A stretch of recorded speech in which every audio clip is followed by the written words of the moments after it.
Hello. Hiya. How you doing? How's it going, lad? Yeah, not bad. Good. I've got a very funny setup over here. Yeah, you seem to be side on. Talk me through it, my G.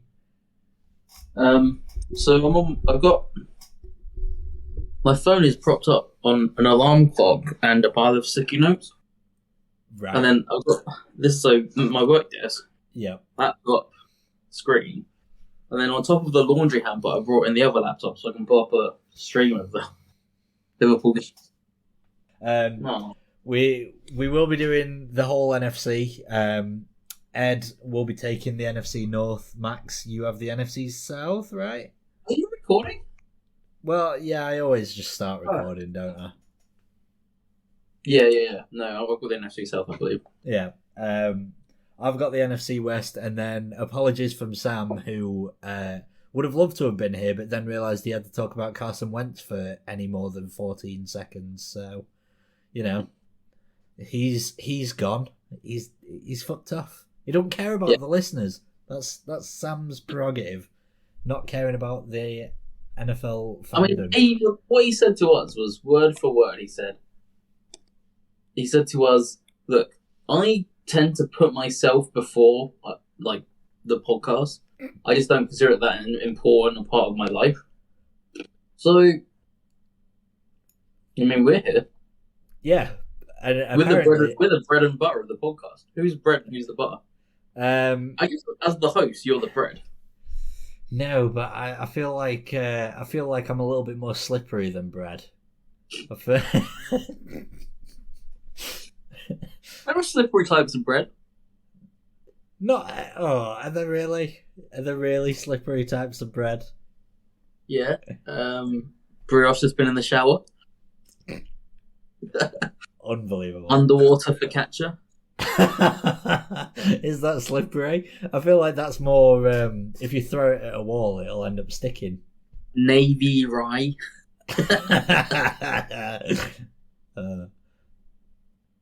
Sup, Ed? Hi guys. Hello. How you doing? If you'll excuse me, I'm enjoying the one part of the evening at Anfield where they make any noise. Oh yeah, sorry. Yeah, you're allowed to listen to the one bit of noise that Liverpool will be producing all afternoon. Yeah. Yeah. Other than at full time, they'll do a polite clap. Yeah. Sorry, we've accidentally laterally changed this podcast into a sort of loosely based football podcast. We need to be a loosely based American football podcast. That's a good point. Shall we get cracking with the NFC roundups, everyone? So as I sort of mentioned, Max has got the NFC South, Ed has the NFC North, I've got the NFC West, and because Sam has decided that you're all shit and that he hates all of you for listening to the show, we're not even going to touch on the NFC East. So there you go. That doesn't seem fair. No, it's no. We'll cover them. We'll sort of split the duties between. We'll take 1-2 weeks, but we're not talking about Washington. Sounds good. That's all fair. Right. Yeah. Okay. Seems like a pretty decent place to start, given how we started the AFC episode. That we cover the team playing in the big game and the Super Bowl Rams. But first. Hello, and welcome to Stiff Upper Lip Podcast, the NFL It just seems podcast like spiritually someone's We are in partnership with Gridiron Extra, and we are returning for our third season. So yeah, on we begin with me, Ed. Me, Emma. I'm Sam. I'm Max Saito. And I'm Tom. I hope you choke on that wasabi, you piece of shit. Yummy.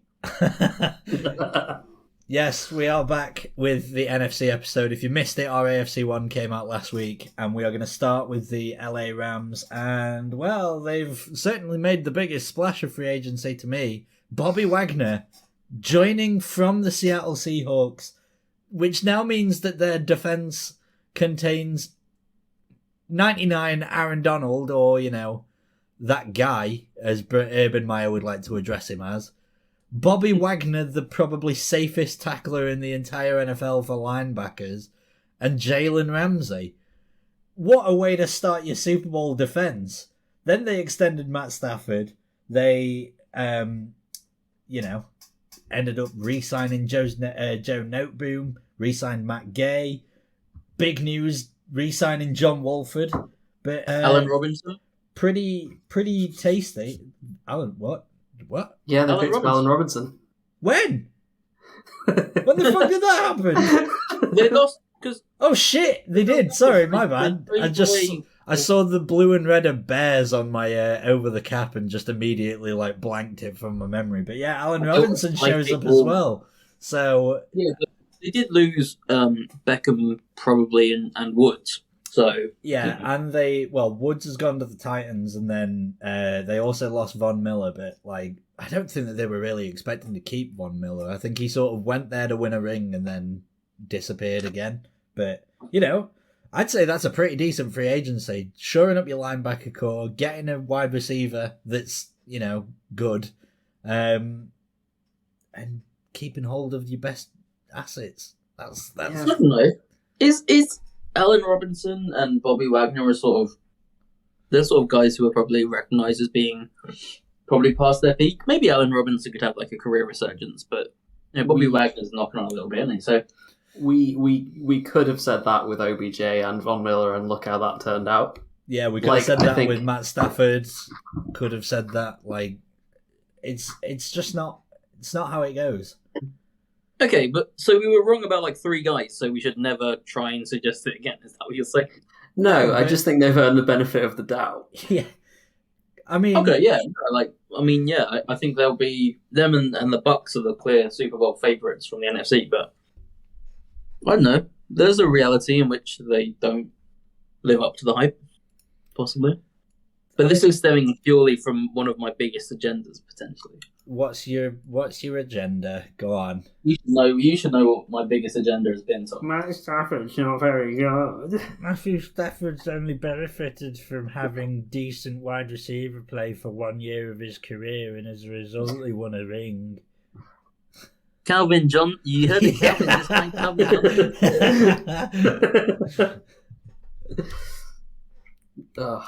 Yeah. Inconsistent footballer. Matthew Stafford famously winning as many rings as both of the Packers' good quarterbacks in their history. So you know, that's not what we're talking about? No, I know, but if you're gonna agenda me, we've not had this opportunity to have you eat your own words. Mincing about over there, you bastard. Yeah. I've never said wasabi peas. I'm not eating my own words. But yeah, there you go. That's your stuff. I appreciate the double down of Matt Stafford still not good enough. Yeah. Like it's a brilliant stance. He can't carry a team. He doesn't need to. They've just got Bobby Wagner, Jalen Ramsey, Aaron Donald on the same defense. I told you the Rams are like joint Super Bowl favorites. Yeah, all right. They were like joint Super Bowl favorites with Jared Goff back there. Maybe so. Big news though is that Johnny Hackett has left, and I think that we go straight over to Max in the NFC South to talk about where he's gone. Max, keep pounding. The Carolina Panthers. Honestly, the funny thing about the Panthers has just been like a succession of like bizarre sound bites that have been coming out from their camp this off season, like where Matt Rule said he needed to hire a rock star offensive coordinator to save his job, and then he signed Ben McAdoo, who came in and immediately said, "Oh yeah, Sam Darnold's our star." Oh shit, I shouldn't have said that, which is really good. And then, of course, you had today, David Tepper was like, I found out that maybe I'm the... What did he say? He was like, I found out that maybe I don't know as much as I think I do, or something like that. Where he was like, I don't know. It was one of those things where it's like, you don't need to be that honest. In terms of, like, key additions and losses, Stephon Gilmore's, he didn't do too much, but he's gone to the Colts. You bring in Matt Ioannidis, Hassan Reddick, the aforementioned Johnny Hecker. And here's a real list of characters. Rashad Higgins, Damian Wilson, who was just arrested, Austin Corbett, Xavier Woods, re-sign, I don't know, Zane Gonzalez. I don't know, this team's this team isn't going anywhere in a hurry. Like the quarterback's still Darnold, Cam Newton's gone, and maybe they bring in Baker Mayfield as competition. Maybe they draft a rookie. I don't think we need to spend too much time talking about the Panthers because we're not going to during the regular season. After they'll start 4-1. And they'll finish, I don't know, 6-11 at best. Is it interesting that in what was considered the most stacked quarterback draft class of maybe the last few decades when it comes to actual talent coming into the first round, both of the first two quarterbacks picked now potentially looking at playing for the same below middling Panthers team. It just feels like both of them have just had such a weird trajectory, and both of them have somehow been drawn to the black hole that is Carolina. Are you implying that Bank of America Stadium is some sort of draft storm drain? And all the guys that get washed away? There were storm drains going in the third round to the Buccaneers. Oh. They're not the storm drain, they're the grate that catches the detritus on its way out. They're the cattle grid. That's what. And to be fair, Baker Mayfield is. I think we can all agree that Baker Mayfield is a lot better than Sam Darnold. I thought you were going to say. I think we can all agree. We're just innocent. I thought you were going to say. Oh, come on. I thought you were going to say, and Baker Mayfield. We can all see that he might be a floater. He might be kicking. Boo! I'm quite glad I'm so glad that I almost managed to do you in with this Baker Mayfield, Sam Darnold, we're just innocent men clip. All right, Ed, we're gonna go to the north. Who do you want to talk about? You got the. I couldn't hear it. It was shit. Hang on, I'll do a retrospective laugh. Brilliant stuff. Can we crop that? Yeah, I think that we should. Can I talk about the most talent poor team potentially in the NFC? Which one? There's 3 of them in your division. No, it's the Chicago Bears. Ooh. Is Emma gonna kill you for that? Maybe. Let's go. I mean, potentially, but again, the Matt and Ryan team. I mean, it's a fire sale in Chicago, right? They've lost James Daniels. They've lost, Allen Robinson. They've lost a pulse. The guy they picked up, Byron Pringle. Have you heard the Byron Pringle story? Yeah, Byron Pringle's been arrested, right? Yeah, he's arrested for driving without a license. It turns out he was doing donuts with a child in the car. Oh my fucking god! He should never have popped. Yeah. The other thing about the Bears I saw today was the Bears are getting a lot of questions about trades for Roquan Smith that have already been answered by our "we are not trading Roquan Smith," not Roquan Smith, Robert Quinn press conference. You don't come out and say "Oh, by the way, just so you know, we're actually not trading Robert Quinn without there's smoke, right?" Yeah. Well, you look at that team and you think it is basically Robert Quinn and Roquan Smith left, other than Justin Fields. I wouldn't be surprised if they were bottom of the NFC this year with the amount of talent they've just sort of expunged. Yeah, I mean, I'm looking at this on Over the Cap. Akeem Hicks and Eddie Goldman both left and haven't been re-signed. Yeah. That's scandalous. But the good thing is that they replaced Jimmy Graham and Jesse James with Jimmy O'Shaughnessy and Ryan Griffin. So there you go. That's their white tight end quota. Their white end quota. And they don't even have a first round pick. Yep. What a glorious time it is to be a Chicago Bears fan. You know how the accepted wisdom right now in the NFL is you've got the most valuable commodity in the world. Honestly, the NFL right now is the one thing that teams tend to accept is the most valuable commodity you can have is a talented young quarterback on a rookie contract, and it's just you gotta stack up weapons around him as soon as possible. The Bears are no, dude. We're we going don't. to Let's pay tear our this down. quarterback before we build a team. No, we don't. We're going to put out a team that's significantly less talented than the Ohio State offense. That's right. It's Christ. honestly, I don't know what. I don't know how they haven't had more flack for this, because no one is coming out there and saying like this Chicago team is bereft of talent. But you look at it and you think, my word, Well, it's Darnell Mooney. It's because of the fact that the Bears have been such a charisma and entertainment vacuum for the past, 50 years, it feels like. That almost, them being talent poor is fine. Who cares? They're going to be the same Bears team as they've been since 2018, at least. We haven't even mentioned that they traded Khalil Mack. Yeah. Unbelievable. They did keep the same Browns in division, though. They signed Equinemius. Woo! Isn't that nice? Yeah, they also signed Trevor Siemian as well to back up Justin Fields when he gets blown up by another really unnecessary hit that he's going to eventually take because they don't have an O-line because they sent it all to the Steelers.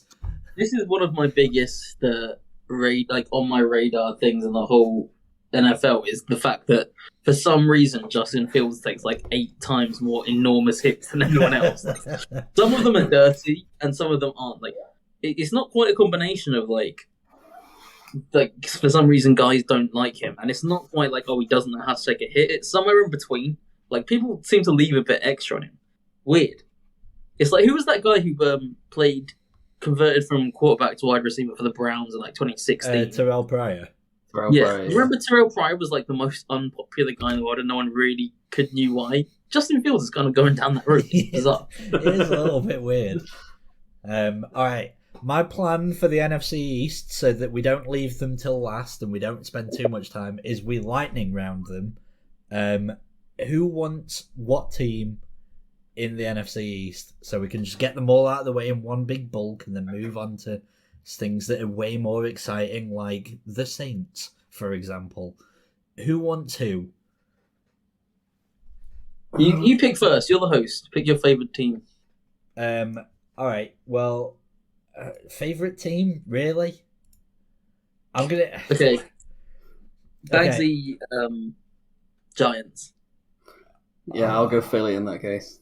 Okay, right. I'll take the Cowboys and we'll just move on. So, Dallas signed James Washington, signed Dante Fowler, got Michael Gallup back in, Malik Hooker re-signed.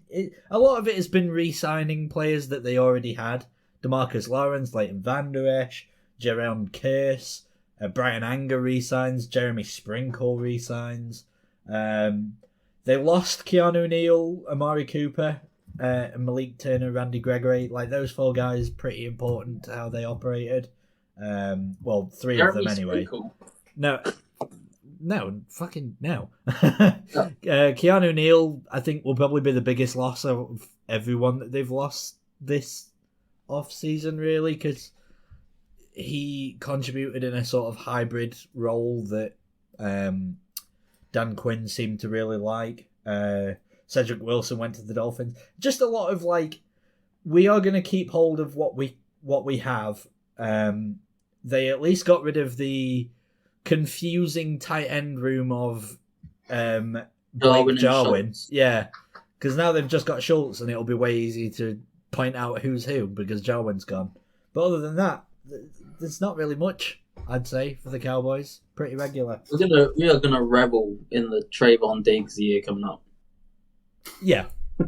Of course. Well, 2,500 yards allowed. 25.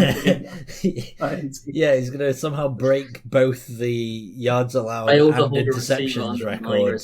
Yeah. He's going to be the only guy that's going to stand a chance of breaking the interceptions career stat and also simultaneously be one of the worst cover cornerbacks that has ever done it. Crazy. It's a rarefied statistical footprint already. His career. I do love it. This is going to be a John Boyce video in 25 years, I'm telling you. Yeah. All right. Who wants next? Giants or Eagles? Should we go Eagles because they're a bit better? Sounds good. All right. Shoot.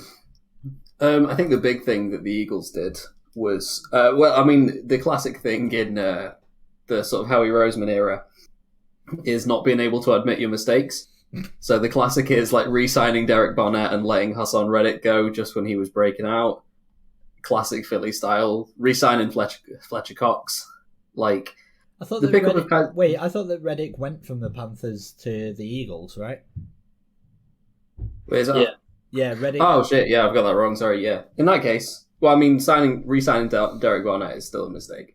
Atypical type of moves for the Eagles. You mean you're attempting to improve? I mean, they once again see themselves like pick up a dirt cheap linebacker rather than draft one in Kazir White, but he could be pretty good. They've re-signed Fletcher Cox to a 1 year, sparking things that everyone thinks they're going to take a defensive tackle in this draft. Yeah, that's it. And obviously, we on this podcast, I know we've said it before, but owe Nick Sirianni a bit of an apology because he is working miracles there. Yeah, that They're is going to be a true. one insanely milk toast operation next year. Of course, they are the most sort of like granary bred organization in the NFC at the moment. Getting a real Got as good a beating chance so as any far. of winning the division. I know. Oh, all right. And Max, Go on, you boys in blue. The G-Men? What on earth did they do? They brought in Terod, yep. That's going to help. They've lost Nate Solder and Billy Price. Okay, alright, fine. Evan Ingram left for the Jacksonville Jaguars, who we paid £800 million a day. Will Hernandez left as well. Do you remember when Will Hernandez was came in as like a really highly rated guard?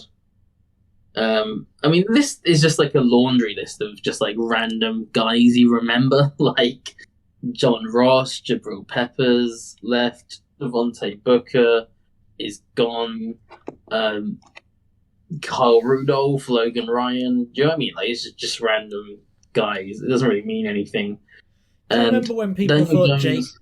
Do you remember when people thought Jake Fromm could have been like maybe even like a first round pick in the draft that you, and then he threw one awful interception and his entire career went down the Swanee. Played 10% of the Giants snaps last year, including a fucking QB sneak on third down inside of his team's own red zone, and now he's been cut. This is going to be a team that's just like stuck in the mud, just like spinning its tires.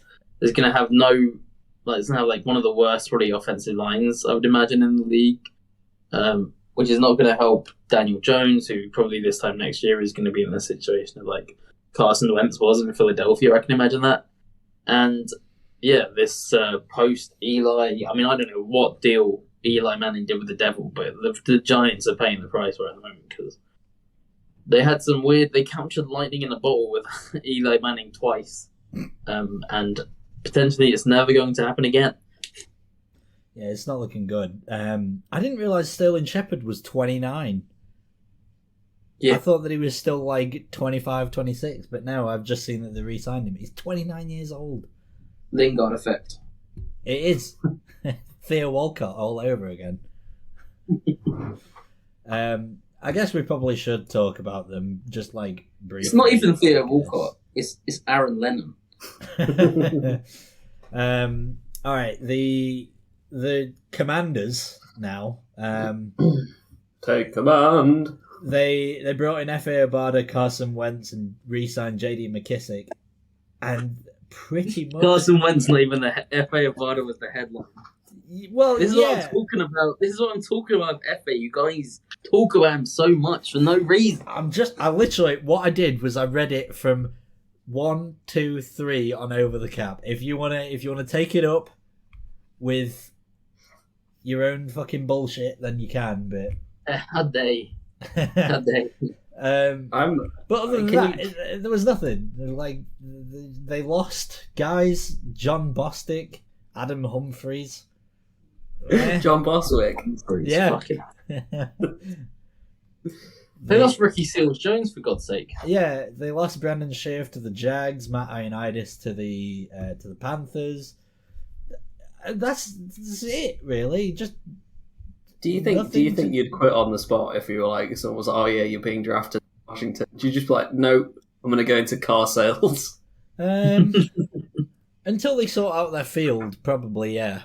If they sort out their field, then I'd at least take the money and run. One thing that I like... That's essentially what the job title is, isn't it? Take the money and run. Like, they pay Speaking of running, JD McKissick almost did a runner to the Buffalo Bills and then pulled a sort of Randy Gregory-style U-turn for 10% of the money and re-signed back with the Commanders. He was so close to escaping the hellhole that is Dan Snyder football, and then he decided that he'd rather take less money, play on a field more likely to kill his ACL, and be further away from a ring. Please, I've got a really important point to make. Little known fact about JD McKissick: the JD stands for Just Dance 2016. All right, let's move on. Oh, and also, we promised we'd talk about it in the AFC episode. Ryan Fitzpatrick has not been re-signed by the team. He hasn't. That's a dagger to my heart. I'll be partying hardy tonight. The demise of Ryan Fitzpatrick. All right. Do you want to go snaking our way across, considering that Over the Top does have a little thing? Ed, NFC North, who do you want to talk about? Shall we talk about Detroit? Go on. They've done a lot. Yeah, I'm just getting it up now. I was a bit unprepared to talk about the Lions, so you'll have to just give me a moment. I thought it was going to go back. One name for you. Kadarrell Hodge. Yeah. Tim Boyle re-signed, thankfully. I don't know what to make of this Detroit Lions team, because I think the more needs to be said about they still were very talent poor. Like, for all the sort of excitement and the rebuild effect with Dan Campbell there, they aren't a team that you would consider to be stacked with talent. Yeah, and they do have a lot of trouble bringing in free agents, right? Like, re-signing Alex Anzalone might be the highlight of their free agency, in all seriousness. And they got Mike Hughes from the Chiefs. Well, they must have had to fight off a lot of competition for that one. 31 teams clamouring for that signature. They brought back former released first-round pick Jared Davis. Yeah, and I mean, that's madness. That's weird. That's just bizarre. It's like the Lions are making that place into a place where a competitor might want to go, but at the moment it's just guys who can't make it on other rosters. The Lions are going to be, for the second year running, like the most talked about, like lauded 2 or 3 win team again. Because it's Jared Goff starting, we're gonna very much find out what his limitations are. Like, we don't already know them off the back of our hands. And then we're going to be seeing the man who gained the name Laser Show at Packers training camp, Tim Boyle. And the third bloke, David Blau. I think that the sort of biggest talking point for the Lions, with the NFL draft being tomorrow as of the time of recording, will the Lions use that number 2 pick to take a quarterback? Maybe Malik Willis? No, that would be stupid. That would be the only... Yeah, I mean, they are as all in as it's possible to be on Aiden Hutchinson. Yeah. So if he goes to the Jags... It's stupid as well. I do think it's dumb. Just because he went to Michigan. Like, okay. Well, I mean, it's not quite as dumb as... It's not quite as dumb as the Jags going for Trayvon Walker with miles less game tape over Kayvon Thibodeau because of completely fabricated concerns about his attitude, even though, from what I've seen, Kayvon Thibodeau seems to be the most well-spoken, most mature-headed guy in the entire draft. How's he got the attitude problem? Why are Jacksonville not going to take him? What is this stupid fucking franchise? There's honestly, like, this draft, and it's been said to death, but there's a real, like, dearth of properly good talent, like, properly standout top 10 talent. Like, if I was the Lions, I would try and move back for number 2, but they've not got any takers. Yeah, no one wants to move up. I mean, the thing with this draft this year is it's not a bad draft class. Like, just because it has no decent QBs doesn't mean it's a bad draft class. But like, all of the good players are at positions that aren't of great value. Mm-hmm. Like Kyle Hamilton and Tyler Linderbaum are two of the best prospects that I've seen since I've been covering American football, and they are a center and a safety. So they just don't have the value. But I suppose we've sort of... They also, the positions that there are good players, there seems to be a lot of great players. Like, the positions where there is talent, there's lots of it. The positions where there isn't any talent, there's absolutely none of it. So, like, wide receiver. What? Tight end. Who's the tight end? Yeah, precisely. I can't see a tight end going before round 3. Well, no, this is what I mean. Like, there isn't any good talent, or there is too much talent, which means that every good player is just going to get taken where they're taken. Like, wide receiver, for example. There's about 20 guys, it feels like, that could easily go in the first couple rounds. Nobody's going to trade up for one of these slew of wide receivers. Nobody's going to trade up for them because they're just going to fall. They might. Well, one of them will fall. They wouldn't trade into the top 10, but a team like the Chiefs might trade up into like the mid-teens or higher. But even still, the Chiefs are still going to get the opportunity to pick like one of maybe the 6th best wide receiver, who in another year could have easily been the best wide receiver of a class. It'd be silly to trade up for me, for like anyone. Just stay where you are, unless it's Bill Belichick or drop back. Yeah, who hates? Yeah, Bill Belichick hates 5th round picks, so he trades away. Oh. What was that noise, Tom? He doesn't know what it was. I think that my fire alarm's going off. Hang on. Just bear with me just a quick second, everyone.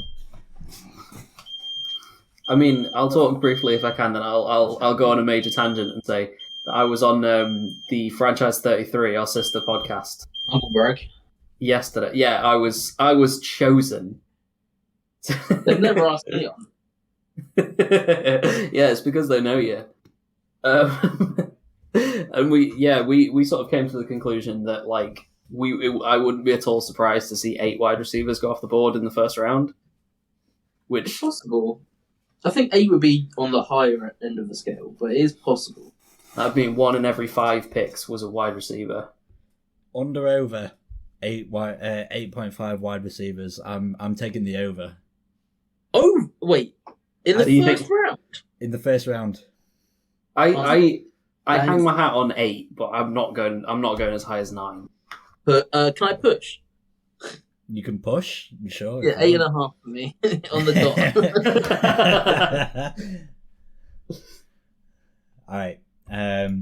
Max, go back to you, because we're snaking. Who in the NFC South do you fancy? When you say fancy, do you mean take a liking to? Because that's a tricky question. I don't think I have a good answer for it. Let's talk about ATL, the Atlanta Falcons, a team who lost their quarterback, Matt Ryan, and now they've got Marcus Mariota as the presumed entrenched starter. I don't love that for them. You ever notice how Marcus Mariota does look a bit like a bird? I'm trying to imagine Marcus Mariota in my head, but all I'm coming back with is Thibaut Courtois. Another very bird-like man. And he really looks like Big Bird from not Big. Who's the beakish one from Sesame Street? Big Bird. There's what? No. There's like the yellow guy with the a big belt. If I Google Courtois Sesame Street, I'm definitely gonna get it. Bert. Yeah, he does look like Bert. He looks a little bit like Bert. Yeah. Although beakish yellow, it's still just Big Bird. Again, you're still Big Bird. No, you know the one that's like is kind of large and he's got wings. Yeah, he loves feathers. It could be bit or big brain. Prolific egg layer. Right, yeah, so they've lost Matt Ryan. They lost Dante Fowler. Yeah, Marcus Mariota's come in. They picked up a couple of guys from the Bears, like everyone has, including Jermaine Ifedi and Demir Bird, so that's good. I guess they re-signed Cordaro Patterson, which is like the single best, like, yeah, makes sense for both parties re-signing. Absolutely no questions from me there. Same goes for Young Waku, I guess. But, realistically, what does it really mean? Obviously, Calvin Ridley doesn't sound like he's going to be playing next year, so I ask you, who is? It's going to be Cordaro Patterson and Marcus Mariota in the backfield, which actually, there's a way you could convince yourself that'd be quite exciting, and it might be for a game and a half before something happens to Mariota. The wide receiver core is scant, bereft of anything to write home about. They lost Russ Gage as well. Like, they've got no one. Isn't Zacchaeus their wide receiver one? Yeah. Olamide Zacchaeus might be. They obviously lost. They got Auden Tate, if you want to consider him. And I should forget as well, they lost the most important piece of free agency, Foye Oluokun, to the Jaguars. Oh, yeah, of course. The worst loss. Draft decision. Yeah. A brutal, crippling loss to the interior of that defense. They did get the Sam and Eric Andre hybrid of Anthony Ferguson to cover for their tight ends. So checks out. Great. I mean, honestly, like, I wish Arthur Smith nothing but the best of luck this year, because they're gonna potentially need it. Just reigniting the Mariota and Ferguson connection that they formed over in Tennessee. It's just like, when you think of all of the great quarterback receiver connections, you think, Chase and Burrow, you think Fields and probably Olave if the Bears decide to go wide receiver. You think Ferguson and Mariota. Mm-hmm. I actually was more of a Fasano and Mariota kind of guy. Ah, I see. Only Fasano, yeah. I think what I think about Marcus Mariota is, like, instead of throwing dimes, he's like rolling pennies along the ground. And then running after they're going to be in contention for the number 1 overall pick. Yeah. Yeah. It's definitely going to be one of the teams that we've already covered. That's for sure. All right. Are they taking a QB? Because I think that is probably a worthy conversation to have. Are they taking a QB? Ridder sounds like he could be there. What are they in the second round this year? They've got an earlier pick in the top 10. I think it's pick 7. See, I still don't think anyone would want to trade up into that space. I mean, you're getting into the assumed value of Malik Willis there. I think if you've not sold on any of these guys, there's no point in using a top 10 pick on them. What you might want to do is, if you want to take a flyer on a guy, is you could trade back and into the bottom of the first. Who is going to be trading up? No, but I'm saying the Falcons will at the end of the first round trade back into the first round. Oh, and take a guy like at trading 31 or 32 on. They could probably get. We're hearing that people don't have that. They don't have 30 players in the first round. Great, so it probably wouldn't be too hard to trade back into the first round, and then you can get someone and you have that extra year of control if things go well. So yeah, it's possible that the Falcons could do it, and that would certainly add, because I don't know who their backup quarterback is behind Mariota. Well, it was Josh Rosen, but he's been cut, so I don't think they have one actually. Just good night, my sweet prince. Yeah, they lost AJ McCarron as well, which who cares? But yeah, Matt Schaub is still there, but he's not in what could be described as a state fit to play. Their backup is former Florida Gator, and I think sometime Detroit Lion Felipe Franks. So that's. Great. That's not. All right, let's move on to a team that does have a quarterback, but maybe not for long. Kyler Murray has been dominating the whole saga this whole off-season, really, in terms of Arizona Cardinals news, and with good reason, because they haven't done anything else other than extend James Conner, AJ Green, and Zach Ertz. So Yeah, they lost Chandler Jones to the Raiders. They lost Jordan Hicks to the Vikings. They lost Chase Edmonds to the Dolphins. They gained Will Hernandez, although how much of a gain is that really?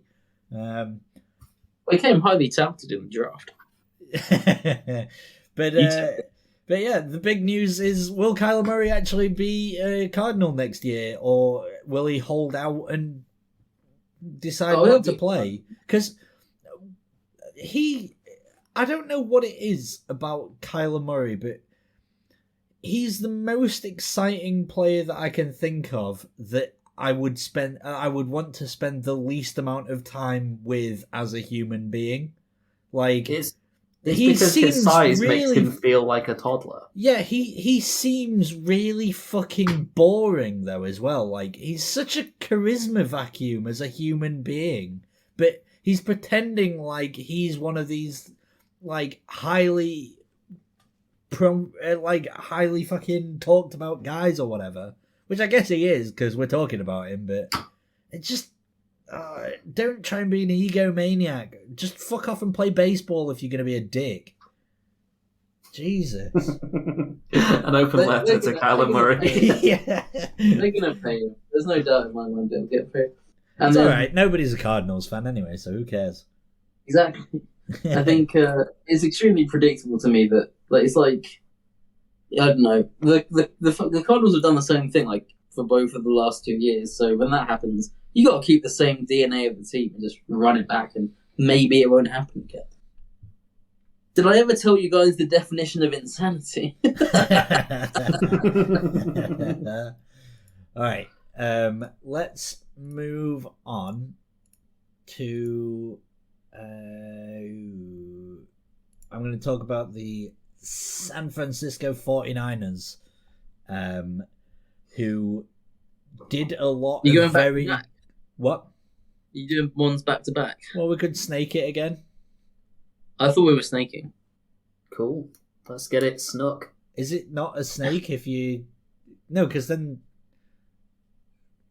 I thought that the whole point of I'll allow it. I just didn't want to have the exact same conversation we've just had about Deebo Samuel. Yeah, true. All right, let's fuck it. We'll just go back to the NFC South. Max, Yes, who you this is what I wanted. I've been waiting all day to talk about the New Orleans Saints. Woo! Talking of quarterbacks and issues there within. Jameis Winston and Marcus Mariota are both starters in an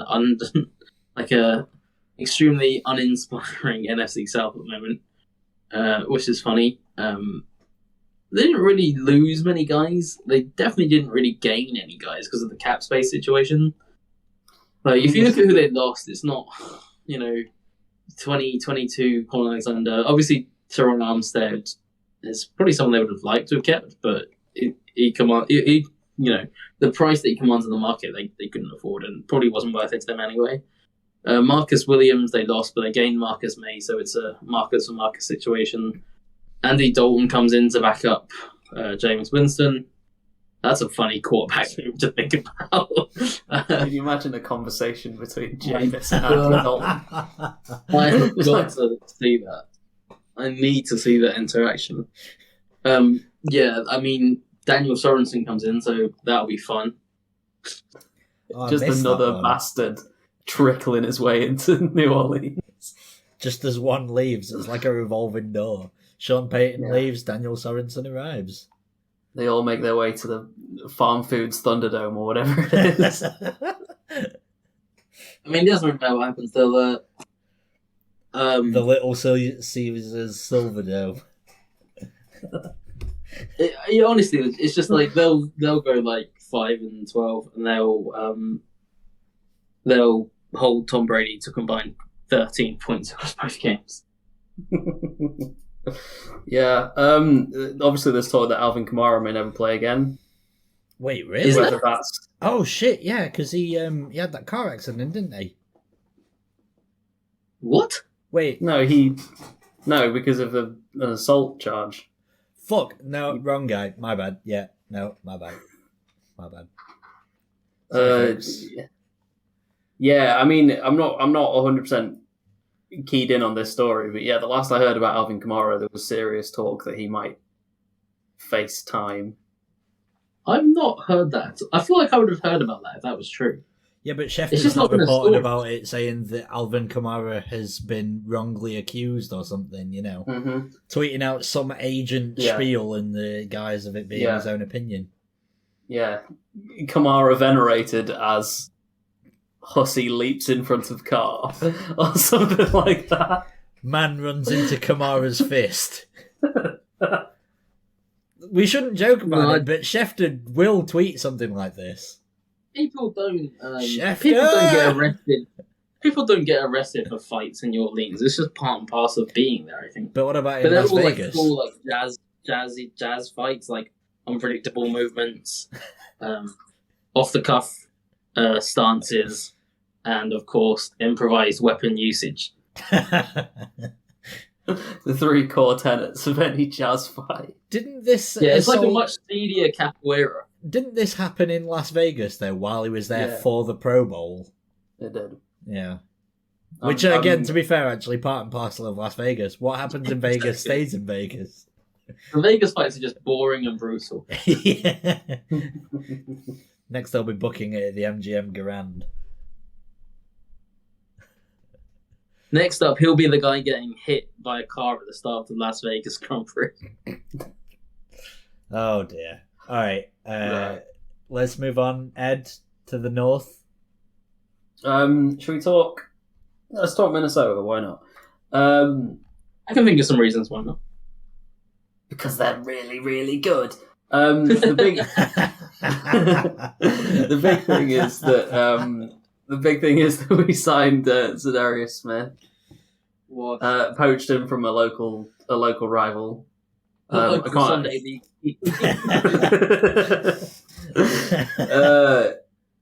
Yeah, that's obviously the big sign, and it shores up the position opposite Daniil Hunter. The Hunter and Kirk have both received extensions. Other than that, it's just a rotation of pieces. Like Michael Pierce has left and Harrison Phillips has arrived. Like Anthony Barr's still not got a contract. Probably won't sign a contract. Yeah, Patrick Peterson's sort of bringing the band back together. It feels very much like a swan song for this Minnesota team. Like it feels like they are getting the band back together one last time, and then it's all going to break apart after this season. That's my sort of hot take on it. I think I'd go along with that bit.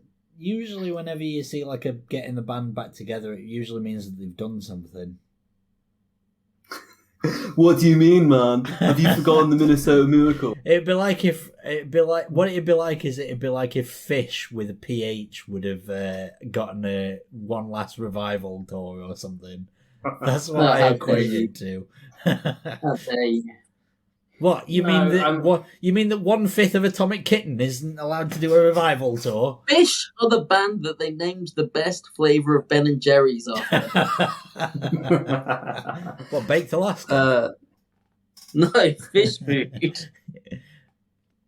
That's goated the flavour. joke. I don't get it. I don't understand. I think, yeah, actually, to be fair, the biggest Minnesota news is that Zimmer is out. And I know we discussed it beforehand, but I think I'm very excited to see what Adolfo Mensah and O'Connell can sort of make this team into. Like, we're still at the point where they can put their stamp on it in the draft and seem to have made decent free agency decisions. One of my favourite things, actually, is the pickup of the guard from Denver, Austin Schlottmann, whose contract at the moment is just void years. That's my favourite part of it. It's all Taysom years. Let's go! An entire contract of Taysom years. It's a one Taysom year deal. And I think it's based on whether he makes the roster. Aren't all contracts based on whether you make the roster? Well, I mean, he's been offered incentives to try and make the roster. Is I think basically and then they'll sort it out if he makes it. The incentive to make the roster is you get your salary, right? Yeah. I think there is like a good chance that this will be like the last season we see from some like nostalgic Minnesota Whites, like You know, guys like Thielen. I think Thielen's injury history is probably catching up to him at the moment. Obviously, on the other side, Harrison Smith. You know, in Ed's dream reality, it will have a couple more years to train up his protege, Kyle Hamilton, into essentially like some sort of Jim Thorpe type NFL legendary figure. And of course, Kirk Cousins, who will not be on the Vikings in 2024. It feels weird to me that Kirk Cousins, who was sort of, I always thought a bit of a short-term solution coming to the end of his career, but no, he's been there for like 6 years and is part of the woodwork now. 6 years? Where are you getting that from? How long has he been here for? I think this is going into his 4th year. Okay. But still, 4 years in the NFL is a long time. Yeah, when most NFL contracts are at most 4 years, and a lot of the people that come into the league are out of it, somehow Kirk Cousins. What you have to remember as well is every single penny that he's earned over that period has been guaranteed. Oh no! I just feel like it's been having Kirk there on those guaranteed contracts has basically been a perfect summation of how the Vikings have been since he got there. It's like fine, it's just been fine. It's fine. Maybe a little bit of an overpay, but fine. He makes the league richer. All right. For the final sweep through of teams, I'm just going to jettison straight back to the West. We're going to talk Seahawks. Ideally, we would have been able to contact Ben, who has just spent the last 5 years in a bomb shelter, it feels like, just crying about Russell Wilson departing, to offer his opinions. Will Dissly has re-signed for $8 million, Ed. Can you believe that? $8 million for Will Dissly. I mean, that is an overpay. They acquired... Well, I say acquired. They were stumped with, in the Wilson trade, Drew Lock, Noah Fant, Shelby Harris. They signed Artie Burns from the Bears. They re-signed Rashad Penny. They brought back Kyle Fuller. Sidney Jones is there again. Quandre Diggs has re-signed. Actually, to be fair, the Quandre Diggs one I like. I like that he got paid because he was having a pretty nice year before he. What was it that he did? He basically like broke his ankle, but like in a pretty gnarly way, right? I can't remember exactly. Yeah, not a particularly nice injury to see, especially when someone's in their like contract year. 29 years old, like at the end. They also got Quentin Jefferson from the Raiders. This would be an amazing defense in 2017. Yeah. Well, if they'd not also got rid of Bobby Wagner to the Rams, who... The Seahawks, they'd be an amazing team in 2017. Yeah. The big one, really, as well, outside of, all of the other big ones, Dwayne Brown has departed after what feels like many years as a Seahawk. So, there you go. That's pretty much it. That's all I can really think regarding this team. I think there's a very important loss that we might just need to touch on briefly. I couldn't possibly think of who that might be. The chef himself, perhaps. Mr. Lee. Yeah, Russell Wilson, of course, was traded to the Broncos. We sort of touched upon it from the Broncos side in the AFC one. But from the Seahawks side, that is massive. Now they're going into next season with a quarterback room of Geno Smith and Drew Lock, which I'm going to say it is the worst quarterback room in the NFL. By a mile. By the way, this is coming from the man starting Mitchell Trubisky. Are you going to argue that Drew Lock or Geno Smith are better? Are you really going to do this? The Mariota Franks one was pretty rough. Mariota Franks is. After you two have both been absolutely ravaging Drew Lock for being rightly shit. Oh, The cat's dreadful. Is- And Gino is not. Why am I being brought into this? It was Edge who made the asinine point. You did also bring up the Mariota Franks one.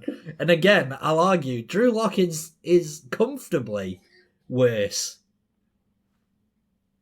Yeah. Is Drew Lock is in the Blake Bortles range right now. I wouldn't even consider him a third choice quarterback, and he's competing for the starting job with Geno Smith. The only positive for the Seahawks is that they traded away their first round pick to the Jets. And then got a first round pick from the Broncos. So, there you go. They might actually be able to do something with it. They might want to actually trade DK Metcalf as much as they can and just burn it to the ground and start again. Yeah, it wouldn't be a bad idea. Do you think they'd be tossing Pete Carroll onto the fire? They're another team who's in potential competition for the number one overall pick, as funny as it's to say. I reckon DK Metcalf on that team would be a pretty uncontent kind of guy. Mm-hmm. It helps that he's massive, right? It helps that he catches contested balls because of how inaccurate Drew Lock is. Yeah, that's the only thing to say. Yeah, this is another team that I think is... Actually, to be fair, maybe where they are in the draft because of the Broncos, I think that this is the perfect range of it would be fine if they took Malik Willis here. But the only problem is will they?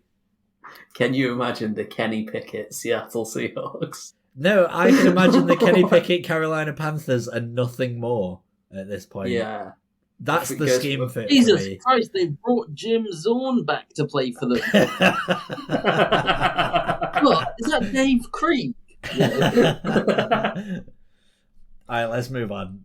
Max, the Tampa Bay... Sorry, just quickly, how is it that we haven't done the 49ers yet? We did. No, we didn't. Oh, no, sorry. Yeah, you shut me down. All right, we'll do the 49ers then. We'll do it right now. Deebo Samuel might leave. It's potential. Oh, he's a dickhead. He's a charisma vacuum. He should just get on with it. It's looking, to be fair, actually, Samuel seems more likely he's about to leave. Kyler Murray appears to be just sort of am I going to hold out or not? Deebo Samuel is I am gone. Cheerio, you fuckers. Does anyone know what his problem is? He doesn't want to play running back anymore. That's apparently... Yeah, which, I mean, it's the only time that I've ever seen anyone complain because they're being used too much and too varied. But, if he doesn't want to play running back, he shouldn't play running back. Whatever. The problem is it's ultimately self-defeating there because nobody's going to pay him the amount he wants to just be a wide receiver. So anyone he moves to is going to want to do the same things. Why not? He was an unbelievably good wide receiver. Yeah, he was. I think that you're being a little bit too harsh, but they will also have seen the golden glimmer of, we could also put this guy in at running back for a few snaps. That'll fuck with the other team. A few snaps in the way. Wasn't he leading the team in running back snaps by the end of the season? I think so. Certainly. Tom, you went so Vince McMahon there for a second. It was like a little bark. For the rest of the moves that this team did, Laken Tomlinson has gone to the Jets. They lost Trent Sherfield. They lost River Craycraft. None of their losses have been particularly bad or important. Jaquiski Tart left. That's not a bad thing, I don't think. But they didn't really bring anyone else in from outside that would really be a splash player either. I mean, Charvarius Ward, who famously was burned every single time he was thrown at, really, by anyone the Chiefs played. So, no doubt he'll end up being alright. Yeah. And then it just sort of went off a cliff. Yeah. They re-signed Dante Johnson, which will be really confusing for me. He had 24% of snaps. But the 49ers are a lot closer to having 3 wins than they are to having 13 wins right now. Well, I mean, yeah, okay. I think it depends how early you want to start Trey Lance. You want to sit him again. I'm picking up so many red flags about Trey Lance right now. Is it because of the Like- fact that they still won't play the rookie? Well, The fact that they haven't gotten rid of Jimmy Garoppolo. yeah, that's not a good sign. That shows that they still don't believe in him. Which I guess he was the one that was the most raw, but like maybe even the highest upside guy. He was the guy who played like 12 collegiate games. Yeah, like his floor could have been Geno Smith, and his ceiling could have been like Deshaun Watson or Patrick Mahomes. His floor could there be was no- Paxton Lynch. Yeah, there is no like, who is this guy? But The Paxor. but yeah, like if it requires him sitting behind Jimmy G again, then I won't be watching another 49ers game this year. The problem is that the other thing about Garoppolo is I don't trust any player to. Yeah, Like, what insight do you think Jimmy Garoppolo is offering the QB room? Not It's all Carson it's a Palmer, hair is it? gel. nice coffee shops. It's in the all sun- hair in the gel Bay related. Area. You wanna get your hands and you wanna dip them in the caviar. Oh my god! Oh my god! That is horrible. We never did caviar fingers for this year, but we'll have to do it We post draft. We'll do it post draft Alright. in the off season no man's land. All right, let's move on. I'm sick of the Dragon. NFC West. Let's go Buccaneers. Well, talking of things I'm sick of, the Buccaneers did that thing where they bring back everyone, circuitously so, but they bring back like everyone they had last year. I mean, not many people left. JPP left. They brought in Logan Ryan and Shaq Mason, like the fifth, and Keanu Neal. Lost OJ Howard, Rojo, Alex Kappa, who you guys seem to think was like an important player. You bring in Russell Gage, to be fair, and yeah, maybe the offense can be better than last year. I mean, I would definitely have them as the second favourites in the NFC right now behind the Rams. But I don't know. I just hope that Tom Brady looks sad out there because he's wasted a lot of my time this year. Fair. I want him to go out sad. That's Yeah, fair. I'm at the point where I want him to go out as well. He's not Yeah. better than us. If he'd have gone out at the end of last season, then I'd have been like, all right, this is fine. You've done it now. Thank you, Tom. Whatever, cheerio. We said our goodbyes.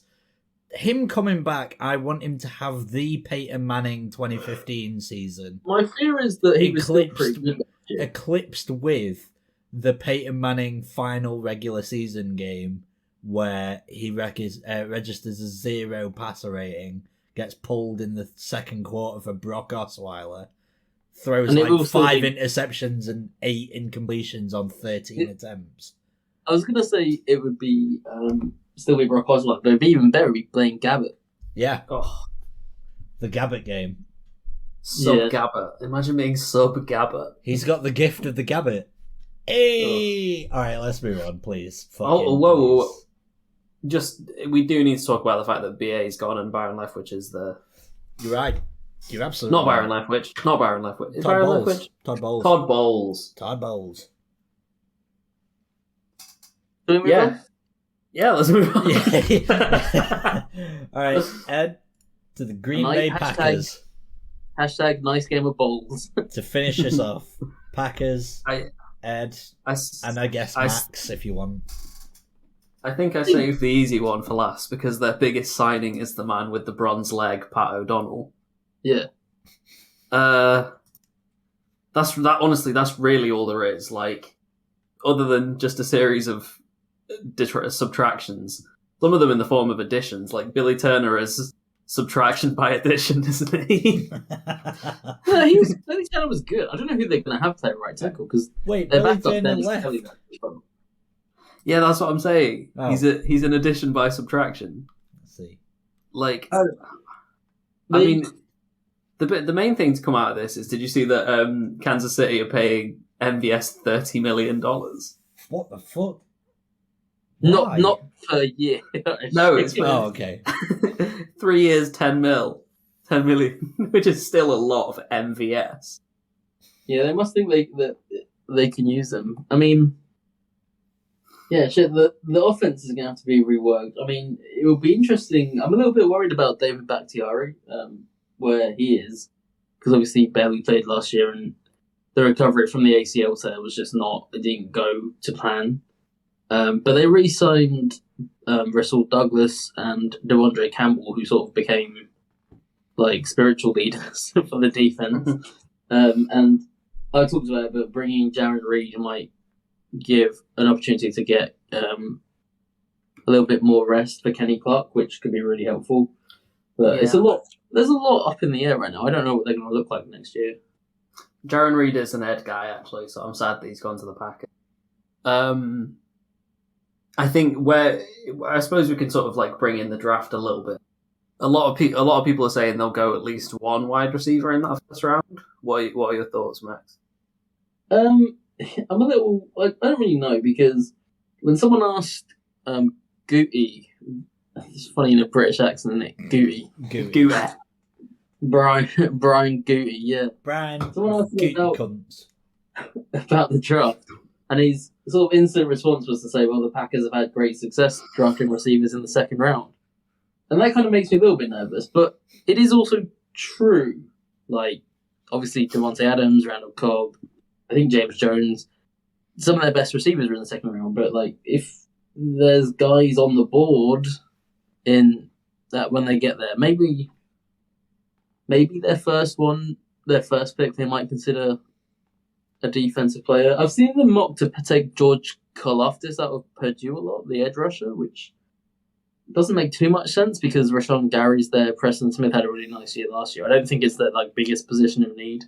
I think, yeah, I mean, no one's going to take a right tackle in the first round either, but I wouldn't be surprised if they do a little bit of wheeling and dealing with one of their picks. But I'm open-minded because in theory, they're going to have a solid defense and above-average quarterback play. Max, but I'm not expecting them to win it all. Because we didn't talk about it in the AFC episode because it was more Raiders focused. Devontae Adams leaving the Packers. Yeah, it's a serious problem. It is, isn't it? It's just like just a smidge of an issue, you know. The thing is, maybe right, the like, best wide receiver in the entire NFL and Aaron Rodgers' only reliable safety blanket. Yeah, I mean, the volume of targets is like a big thing. I'll be interested to see how Adams looks in Las Vegas because, like, Aaron Rodgers has, like, a guy. He always has, like, a guy who just forms, like, a bizarrely supernatural connection with, like, you forget about Jordy Nelson. Like, prime Jordy Nelson on the Packers was, like, a really good, like, probably top. In his peak seasons, you might even say is getting to, like, top 5, perhaps, around about that discussion. Jordy Nelson was great. But, like, he wasn't that talented a player. Well, like, that was just a prime example of being able to form that bond. So, Devontae Adams has a lot more tools than Jordy Nelson did, so I expect he'll do better. But will he be as good with Derek Carr, who's not and as good a quarterback as Rodgers? It's hard to say. And the big problem is, obviously, Rodgers takes time to develop that bond with guys, and he often, like, you know, rookie receivers don't get along with him, so who knows? Who knows? Fair enough.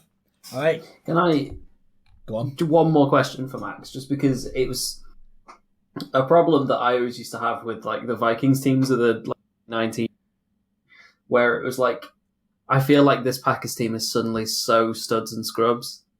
Like I feel like it's suddenly like some brilliant players and some like proper no-namers like thrust into the first team. That's what happens when you're paying a guy like that. When you're paying that quarterback contract, I mean, it's happening to the Chiefs with that Mahomes contract kicking in. I think it's just part and parcel. Like, that's why we talked about the Bears having a quarterback on a rookie contract and they're not at all maximizing that. That's the whole point, is like you do get to a point where it is studs and scrubs. And I think the Packers have depth in a few positions. Like, I think they're going to have one of the league's better secondaries next year. I think they're going to have, in theory, some good linebacker play. The offensive line is a bit of a positioning, a bit of a like concerning position, but I don't know. Teams like the Packers and teams like the Steelers tend to coach guys up somehow. They always seem to have decent offensive lines. So, well, tend to. I don't know. Last year, notwithstanding it. It's possible that Rodgers falls back into the habits that he had in 2017 and 18, where he's just not trusting anyone, and there might well be good reasons for that. And then you get stuck in a rut, you get stuck in bad habits. We've seen the Packers go 6-10 back then. Obviously that was when Rodgers was hurt, so I don't think that's their flaw, but don't feel great. All right. What is the flaw then? I would still pick them to win the division, but I don't feel great. What would you say the flaw is? Yeah. What do I think their flaw is? We'll say notwithstanding in our Aaron Rodgers injury year. Huh? We'll say notwithstanding in Aaron Rodgers injury year. Yeah, I would say their flaw for the upcoming season is probably 8 and 9. Okay. All right. Let's get out of here because it's getting pretty late and I haven't eaten yet. So. Oh yeah. Thank you to everyone for listening. We will be probably doing a draft recap episode post-draft. If you want some more insightful draft content, me and Ed specifically, went onto the UK Draft Punks podcast. Friend of the show, Kev, etc., invited us all back on. And we didn't make an ass of ourselves because our idiot savant wasn't picking Terrence Marshall twice. But other than that, those guys and plenty of other in the NFL UK scene have plenty more draft content specifically, and we'll be lending our own little spin on things post draft, just to wet the whistle about whether or not that's going to be interesting or not.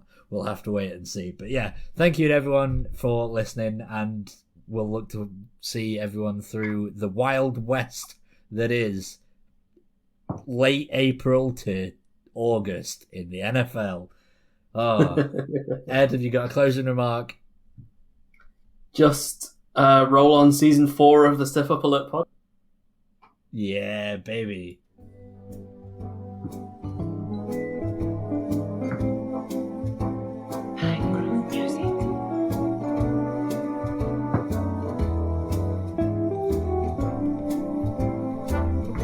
What's happened, Max?